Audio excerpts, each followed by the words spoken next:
This is Radio Plasma, a space dedicated to the exchange of ideas. Conversations, stories, music, performances, and randomness. Listen at radioplasma.com. Also, you can find us on Spotify, Apple Podcast, Google Play, TuneIn, and Stitcher.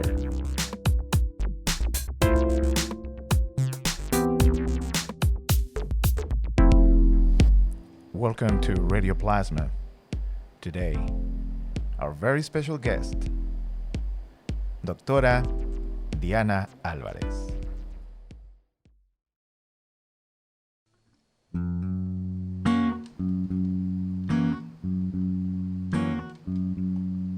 It should feel delicious, the hottest storm stirring your blood.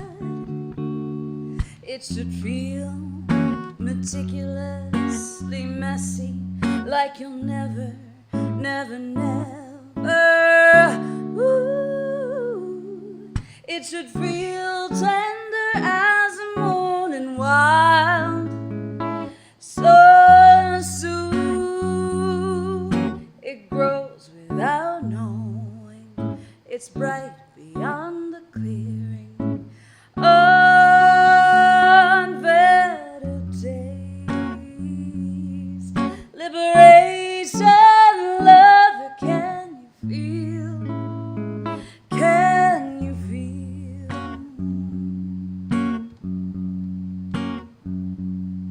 It should feel like death, just a knock, just a breath, just a beat away.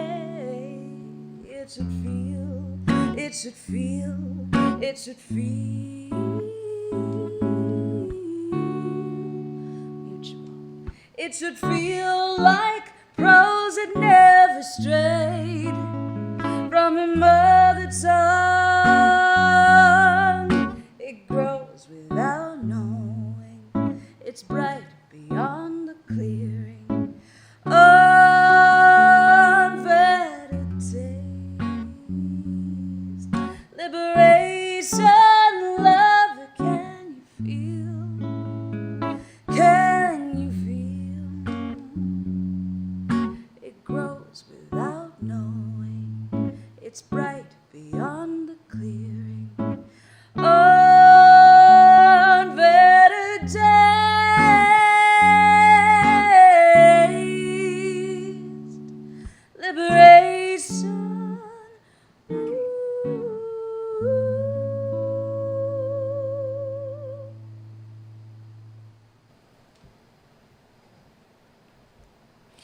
Whenever we have live music, it's a beautiful experience. But when it comes from the soul in the way that you do, Diana, is beyond that, is just beyond words. I love listening to your voice. Oh, thank you, Johan. Welcome back to Radio Plasma, and well, welcome to our space here in Gateway City Art, part of the New England Media Lab, and what a treat having you today. I love being here. So, now officially, Doctora Diana Alvarez. Yes. Congratulations Thank on such you. achievement. And there's a lot of things that have been going on for the past year, and it has to do a lot of personal, professional development, and also a lot of activities happening in the Valley. So, in a nutshell, what has been a little bit of the most important and relevant events that you have experienced for the past year? Oh, some beautiful, beautiful things. I finished my doctorate at Rensselaer Polytechnic Institute, which was a real labor of love. At the completion of that degree, I'd finished staging an opera. I staged it twice before finishing the degree. And that opera, Quiero Volver, a Chicanx ritual opera, was a part of the dissertation. So the play script is included in the long paper that I had to write. I did a postdoc at Rensselaer Polytechnic Institute where I inaugurated the first songwriting classes as part of their art department. And they were political songwriting classes, songwriting to reflect the times and songwriting adventures. And so this upcoming, that transition period has been about performing.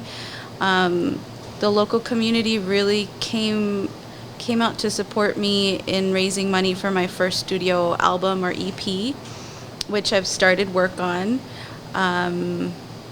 And I've been writing new music and just performing. A lot of things have been happening.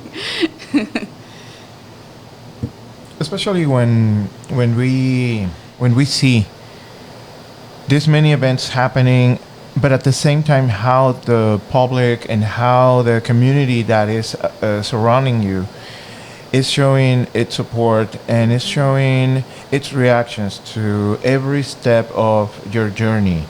I think that becomes a shared experience that at the same time is a shared learning. Yes. Because I feel when you achieve your doctorate degree, when you got the support to record your new musical project, it is also a message that is being sent to young emerging artists like yourself to say, I can do it as well. And this is the path that you are making for this new generation to feel encouraged to follow those steps. Yes, and to feel that art is crucial to our lives. That's sort of, I think that for me is the biggest undercurrent, is showing others that I'm living the life of an artist. And to be an artist to me is many things, and I don't say that lightly. It means to really pursue a craft with authenticity and soul. And I love making it known to others that they can bring that out in themselves, and that we need art in our lives to survive. More so during challenging times. So, as part of the activities that are happening now is the celebration of Millpond.Live. Yes. This series of weekly events, and you are part of the lineup of the third session that is happening this September 7th. Yes. You are, along with Pamela and me, the opening act that, again, talks about representation, empowerment, inspiration by two strong women who are creative, talented, strong, beautiful. And that, I feel, is going to be a perfect way to show the public that is coming year after year, summer after summer, to enjoy of Millpond.Live in Easthampton what's going on and who are the voices and the souls who are feeling our artists scene locally. Yes, I totally agree. I'm so excited about this lineup and to be a part of the event. And also, as part of the experience that comes along with the music itself, is your part and your commitment with education. And this event that starts at 6 p.m. is going to have, prior to it, a workshop.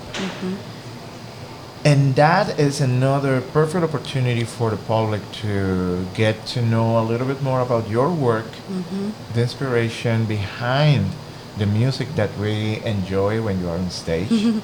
And this workshop this bridge called My Voice. It's going to be that opportunity for people who are interested in creating their own process on making some writing and ways to express themselves. It's available on September 7th at 1 p.m. Just next to Millpond at New City Brewery, which is also one of the main places where all these multicultural events have been happening for the past years. So tell us a little bit about this bridge called My Voice. Yes. Well, this workshop originated, it's an homage to the anthology, the Third World Feminist Anthology, This Bridge Called My Back, Radical Writings by Women of Color. And that was an anthology of many writings that has become a sort of Bible to many women of color around the world. And Pamela and I had discussed how we were influenced by Audre Lorde, Gloria Anzaldúa, June Jordan, so many people that were part of this time. And we had been brainstorming for a while to create an arts and activism workshop. And when we thought, actually it was a suggestion from one of my friends, when I described it, she's like, oh, you mean This Bridge Called My Voice, because we're talking about music and songwriting. So it's, that title is borrowed and it's an homage to that book.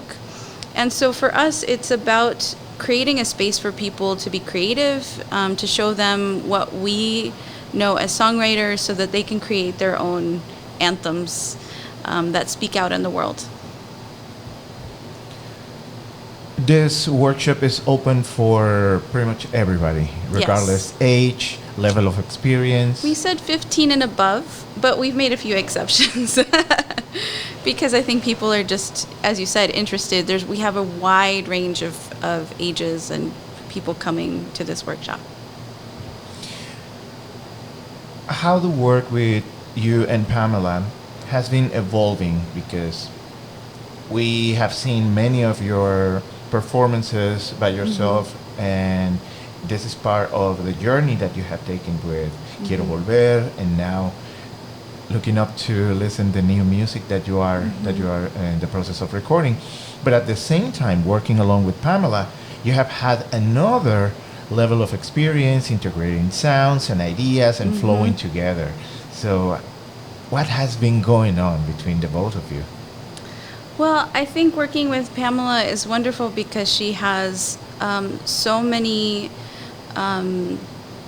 she has innate knowledge from her years of experience as a performer, and we bring it together. I have, as part of my dissertation, I was really focused on this time period of, the late 70s, early 80s, and looking at the ideas that women of color were writing, they were theorizing about the world, and many things that I think we should just have paid attention to then, and we are revisiting now.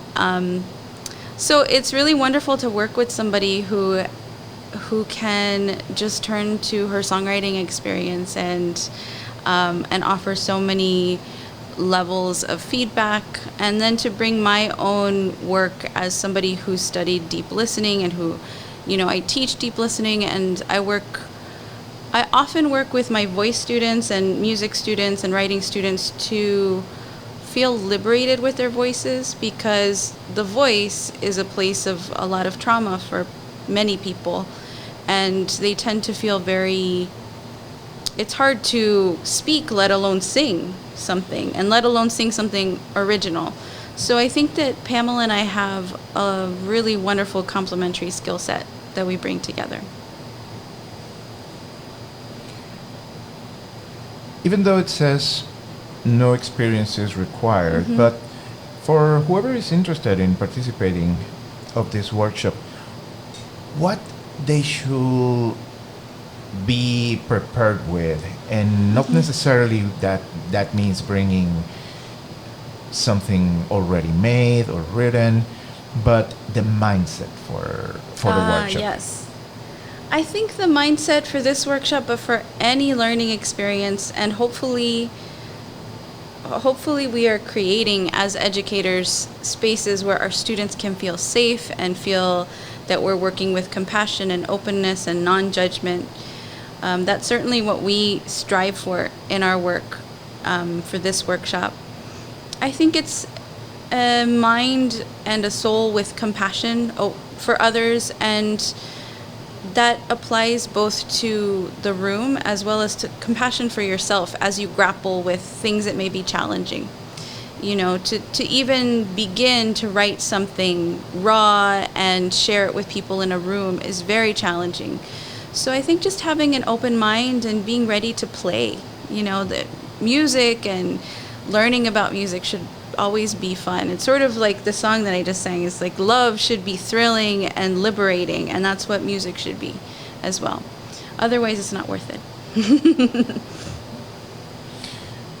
During the time that you have been getting to perform and share your music with different audiences at different events, what has been lately some of the challenges that you, if any, that you have had experience?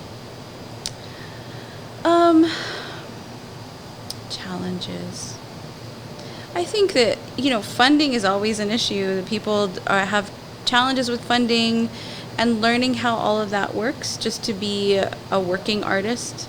I feel very strongly about, anytime I'm asking an artist to work with me, no matter what their level of experience is, they might be just starting out. I always feel it's very important to compensate artists, and I think that it's very important that we as artists set that model. And I think that's just probably something that's been on my mind because I think that in many ways in our valley we're saturated with artists and we see art everywhere, and we need to make sure that we're being mindful, and that even if something is a small gesture of appreciation, it doesn't have to be a lot, that we should always offer that to artists, because we, as I said, we can't live without art, and we should really honor each other. That tends to be, I think it's not unique to me in any way. Artists are often trying to find ways to live, and that's the main challenge of being an artist, is surviving and being acknowledged by others. And sometimes that comes down to being able to pay your bills and survive.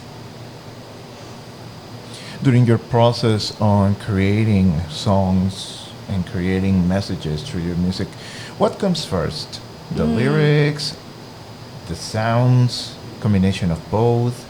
How does that work with you? I've worked in multiple ways. The song that I played for you here, Liberation Lover, came all together. And that was the only time that I think that has happened. It was a beautiful kind of spark of creativity, and the lyrics and the chords were just like flowing, which was amazing. And I wrote it, I think, in 3 hours after seeing a stop on the Underground Railroad. And so I was thinking about liberation and what love must have looked like for people who were escaping slavery and coming together. So I would say that as a vocalist, as voice is my primary instrument along with writing, I often start with my voice, and I have hundreds of recordings on my phone of songs or starts to songs. And what I do is I sing the song repeatedly, and I craft the song with every recording. I might listen to the melody and say, okay, that part needs to be a little bit different. And I keep crafting it. And then I take it over to my guitar and set it in a chord structure and arrange it. And sometimes it's beautiful and it just feels like it's just all coming, and sometimes it's agonizing. Writing music is any kind of art, it's real labor, and you have to really love it to spend that time on it. But that's my process. Tell us a little bit about your new companion, your guitar. Oh, yes. I call this my BFF. I was playing acoustic guitar for a while, and I loved it, but I wanted a smoother sound, and I also wanted something that felt better physically, because I was struggling with playing the guitar I was playing, and this just feels like home. And also, I guess, the possibilities of playing with more textures. Yes, I'm so excited about that. Gives you more options that can be translated into different moods and different, even times. Yes. Yes, I have times, and I wish I had more time, because There's another layer to my music that I can't wait to explore, and that's interspersing my poetry and experimental sounds. That's funny. Into my work, and using different technology. So this is the start to that. As a way of giving a little bit of a teaser on what's coming up on your new production. Not that you have to play something from it, but what is coming up? What is coming up? Well, I think that I'm definitely documenting the work of Quiero Volver, and those songs are part of this. And I have there's especially one song that I've been working on called Relentless Humanity that feels to me, I feel it in my soul in a very deep way that when I was first writing it, I couldn't stop. I get to certain verses where I feel like I want to cry, and it's about our world. It's about the children that are our responsibility, that are in cages. It's about all the hatred and oppression that we see, and it's not just focused on one person. It's about how that is something in all of us that we have to address. So anyway, that song is about relentless humanity and reclaiming our ability to feed and heal one another. So that's a song that I'm really excited about sharing more. I've been performing it out, but I'm looking forward to recording it. So it can have all the layers and textures of the sound that you want to convey entirely. Yes. And this is also a reflection of how your music and your expression is a reflection of the situations that we are experiencing as community, as a society, as specific representation as well, which is so important because it's another way of telling stories as part of the whole history that sometimes gets told in a totally different way from the so-called official sources. So these pieces, each one of them becomes that testament of the reality that even if it is ignored or purposely silenced, still emerges through the sounds, the lyrics, and that soulful energy that comes from your voice. Thank you. How do you feel about performing at Millpond.Live, seeing that wide and diverse lineup of artists who have been performing from different countries, from different cultures, seeing how many people is gathering to every one of these events, willing to enjoy of this music, and now you are part of the lineup for this third night of 2019 on September 7th. Well, I feel really grateful to be a part of such a beautiful lineup. And any time that we have artists of this range coming together in this area, I feel that we as a community are honored that we have, it's me, Pamela Means, The Saturators, Vox Sambu, really excited about this. I feel like we should feel honored to have so many artists coming together in this way. And I honestly, the thing I've just been envisioning is that stage is going to be fire. It's just going to feel really good. So. And also seeing the different representations that are all of them really soulful and festive, and at the same time they represent their own culture and origins. And I think that is the beauty of enjoying something like Millpond.Live, where you can have a taste of different sounds, but at the end getting out of there with this experience and understanding that we are all connected with the same emotions, the same feelings, and towards one goal, which is enjoying being together. And being on this planet and being alive, yes. It's beautiful. So, for the audience attending Millpond.Live this Saturday, September 7th, what can they expect, particularly when they're going to be seeing both of you performing together? Well, Pamela and I will have separate sets, but we're opening the evening. So I'm going to start off the night. So I've been telling people get there at 6. How can audience get to know more about your work, get in contact with you, and learn more about all the different projects that you are currently involved with?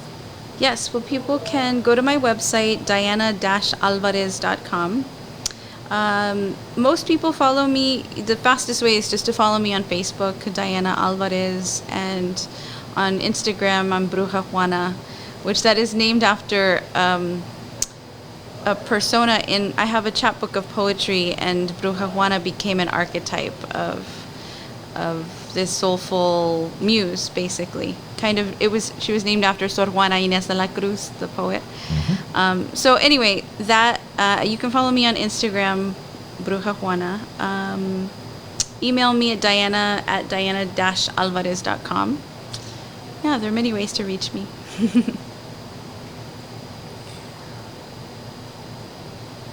At this point, I'm not going to ask you which is your favorite song that you have made. It's one of the hardest things to do, and sometimes even really unfair.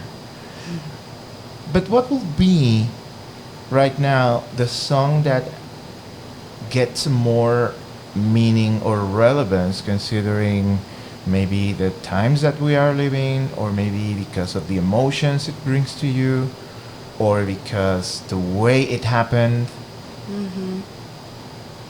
The song that is coming to mind is, well, first, I'm of the mindset that everything is political, and there's no way to avoid that. But it's not, I guess it doesn't read as the most political of my songs, but I feel that it is. It's called Ser Artista, and it is a song about being an artist and about finding your people.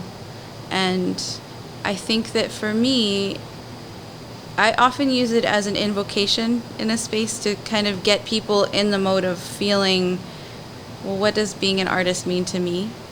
Because that's really my ultimate dream and goal, is to get people creating. I can sing it for you if you want.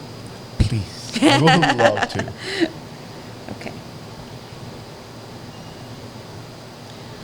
Ser artista es dudar las maquinaciones de este mundo. Ser artista es construir contradicciones para vivir. To be an artist is to doubt the machinations of this world. To be an artist is to construct contradictions in order to live. To be an artist is to have a nest of iron in your chest when you don't find your people. To be an artist is to make food out of words, movements of the body, temples of the voice. Your voice, tu voz, is the ultimate poem. Poem of being. Poema. Para vivir, ser artista es tener un nido de fierro adentro del pecho cuando no hayas tu gente. Ser artista es hacer comida de palabras, movimientos del cuerpo, templos de la voz. es el último poema, poema de ser, poema.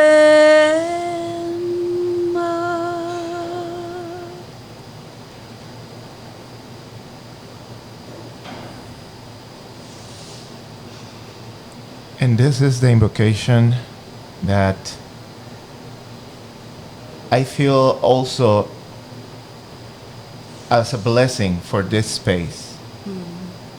And I really want to thank you for sharing this, because that energy, now I hope it remains in here. So whoever Yes. comes after you gets it, feels it, and takes them with them. Because this is a life goal, this is a life mission. Sometimes people feel, oh yeah, the arts are only for certain type of people, and if I don't identify to that, it doesn't matter to me, or I don't care for it. And I think that is life. It's the way we express, it's the way we manifest our very own existence. Yes, so beautifully said. And one thing that I find is that I teach voice lessons in Easthampton, and then I also teach in home as well. But a few of my students have expressed that they were intimidated to come and work with me, and I think I know because the voice is a site of trauma, and they're nervous about me telling them they have to sound like me, or sound like somebody else. And the thing that I always stress to people is that the voice that I have is something that's the result of years and years of practice. It's just, musicians are obsessive. We practice over and over the same thing. And, I truly was not born with this voice, and it's something that I still have many years to work on for the rest of my life. And I'm saying all this because if there are people who want to work with me and who want to bring out their own voices, that's totally possible. And my students will tell you that even though initially they felt intimidated, that our lessons are fun, and they end up feeling more free, just more relaxed around their voice. I say that because you were talking about how creating art is manifesting our purpose in the world, and I think one of the best ways to do that is with your voice.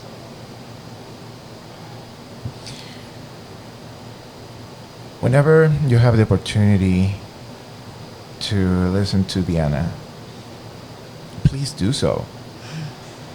It's something that is gonna give you a warming feeling in your heart, and also a perfect opportunity to learn more about what it means, representation, what it means being here, but also carrying with you your legacy, your heritage, and being able to learn from each other and to honor what it means to have that legacy with you as another way to find your meaning and your purpose. When we are able to share this all together, I think that's another great way to accomplish something in life. And that's why also I feel going to Millpond.Live is a perfect way to make that happen. I agree. So many shared experiences and cultures and histories coming together. So looking forward to it, Diana. Thank you. Thank you so much. And Gracias, Johan. this is always a space open for you. This is your home, and Thank you. You are always welcome to come back with new ideas, new projects, new music. Thank you. And of course, conversations, even the ones that sometimes are hard to have, but needed to, because that's the purpose: to share, to learn, to let out what's going on, so we can understand why things are the way they are, and how are they manifesting in ourselves in a certain way. Thankfully, yours is through music. So even Yes. if those songs may have some pain and even anger, you make it sound beautiful. I think that's the cool thing about making music, right? Can woo people in. This is our conversation with Diana Alvarez, Doctora Diana Alvarez, I have to say. And the invitation is open for everyone to attend Millpond.Live at Easthampton. And this event begins at 6 p.m., where Diana and Pamela Means will be performing, and then the regulators, and then Box and Boo, with an after party at New City Brewery with the Saturdators coming back. And the point is to enjoy of music, food, and share a space regardless who we are, where we come from, our age, and everything else. It's just be there and be. Sounds good. And at the same time, whoever is interested on the workshop, This Bridge Call My Voice, that will be at New City Brewery in Easthampton as well, starting at 1 p.m. And the registration is available in the posting of this session on our website, radioplasma.com. And we said there was a deadline for it, but I've been letting people in later, so just letting people know that. Thank you. So any last remarks, Diana? Oh, I just have to say, sing your praises, because coming to your program and talking to you just feels so soul-filling, and you make artists feel at ease. And I think that you are such a gem in our community, and I appreciate you. So thank you, Johan. Thank you. Well, so this is our session with Diana Alvarez. And remember, Millpond.Live happening September 7th. And there's the last one on September 14th as well. So, and all of these events are free. Yes. Another great thing that a lot of our productions, along with the city of Easthampton and many more partners and sponsors, are making this possible. So why not? Why not taking this opportunity to enjoy and share and have a beautiful learning experience? We will be there, so hopefully we will see and share and enjoy you all together. Yay. Thank you, Diana. Thank you. And thank everyone for sharing this time with us here in our session on Radio Plasma. In this session that has been recorded at the New England Media Lab studio inside Gateway City Arts in Holyoke, Massachusetts. I'm your producer and host, Johan Rashi Vega. Thank you for watching. Thank you for listening.